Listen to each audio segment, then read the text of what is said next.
जय हिंद। स्वागत है आप सभी का अपने YouTube channel Paramjeet study classes में। आज हम कक्षा 10 के विद्यार्थियों के लिए सामाजिक अध्ययन से संबंधित मानचित्र भरना सिखाएंगे, जो कि बोर्ड परीक्षा में 5 अंक के प्रश्न इस मानचित्र से आते हैं। अर्थात इसमें से 5 नंबर के क्वेश्चन आपको पूछे जाते हैं। यदि आप मानचित्र का कार्य सही से करते हैं तो आपको 5 नंबर मिलेंगे। तो आप इसको अच्छी तरीके से सीखिएगा ताकि मानचित्र भरने में आपको कोई कठिनाई न हो और आप उसमें अच्छा अंक प्राप्त कर सकें। मैंने इसके लिए पिछले परीक्षा का पेपर लिया है, इसके माध्यम से आपको समझाने का कार्य करूँगा, तो आप इसको अच्छी तरीके से समझिए।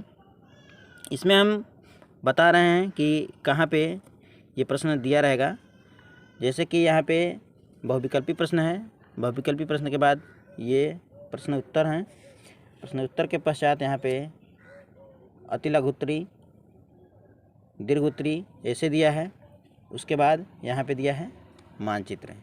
मानचित्र का कार्य जो यहाँ पे दिया है वो दिया है, निम्नलिखित स्थानों को भारत के दिए गए रेखा मानचित्र चिन्ह द्वारा नाम सहित दर्शाइए। सही नाम तथा सही अंकन के लिए यहाँ पे दिया है 1/2 1/2 अंक निर्धारित हैं। अर्थात यदि आप इसका सही नाम बताते हैं, स्थान बताते हैं, तो आपको आधा नंबर मिलेगा, और सही से उसमें दर्शाते हैं तो आपको आधा नंबर। अर्थात उत्तर बताने के लिए आधा नंबर और सही से दर्शाने के लिए मानचित्र में आधा नंबर है। पूरा मिला के एक प्रश्न पे आपको 1 नंबर मिलेगा।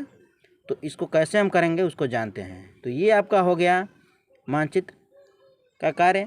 और यहाँ पे दिया है इसी मानचित्र से संबंधित जो दृष्टिबाधित हैं उनके लिए यहाँ पे दिया है, तो इसको आपको नहीं करना होता है, सिर्फ आपको इसको करना रहता है। तो इसमें जैसे पहला प्रश्न पूछा है 14, ये है 14 में पहला पूछा है, वह स्थान जहाँ दिसंबर 1920 में भारतीय राष्ट्रीय कांग्रेस का अधिवेशन हुआ।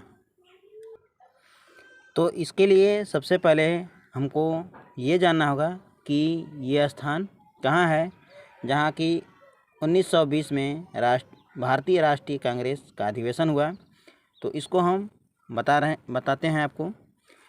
ये स्थान जो प्रश्न में दिया है 1920 में भारतीय राष्ट्रीय कांग्रेस का अधिवेशन, वो कोलकाता में हुआ था। और कोलकाता कहाँ हम दर्शाएंगे, यहाँ पे हम दर्शाएंगे मानचित्र में। यहाँ पे वही वो स्थान है जहाँ पे भारतीय राष्ट्रीय कांग्रेस का अधिवेशन 1920 में हुआ था। तो यहाँ पे हम इसको लिख देंगे कोलकाता। तो यहाँ पे हमने लिख दिया कोलकाता। उसके बाद दूसरा प्रश्न है, वह स्थान जहाँ चौरी चौरा कांड हुआ था।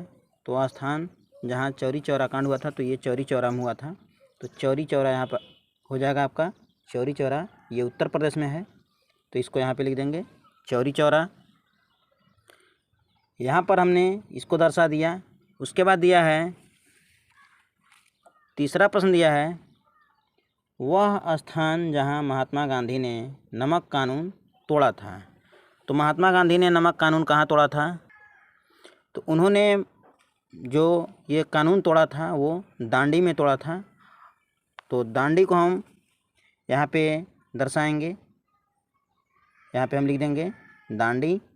तो इसको हम यहाँ से लाइनिंग करके बाहर लिख देते हैं। तो यहाँ पे हमने दांडी जो स्थान है उसको दर्शा दिया। उसके बाद चौथा प्रश्न हम देखते हैं क्या है।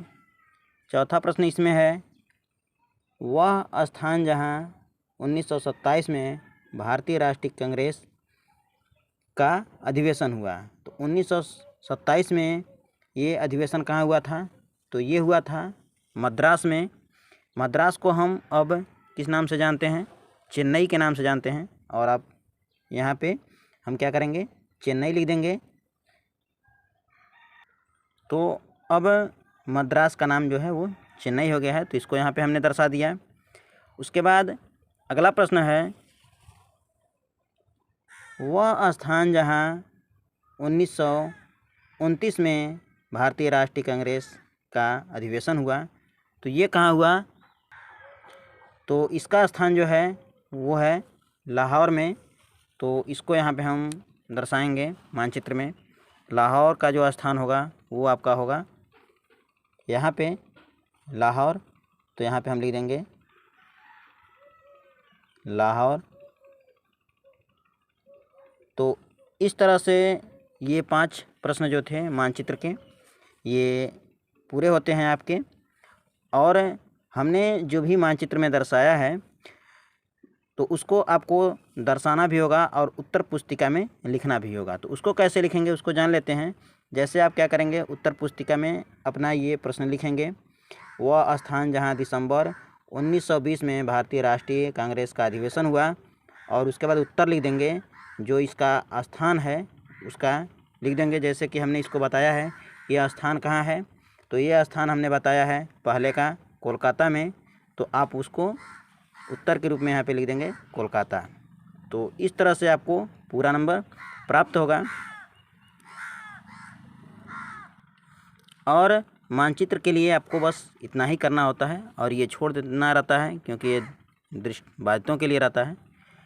तो मैं आशा करता हूँ कि आप सभी को ये मैप का प्रश्न समझ में आया होगा।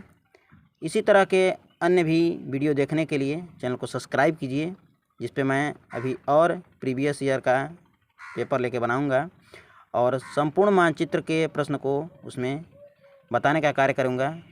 मैं आशा करता हूं कि आज का वीडियो आपको पसंद आया होगा। वीडियो यदि पसंद आया हो तो चैनल को सपोर्ट करने के लिए चैनल को सब्सक्राइब करना ना भूलें। मिलते हैं आप सभी से अगले वीडियो में, तब तक के लिए जय हिंद।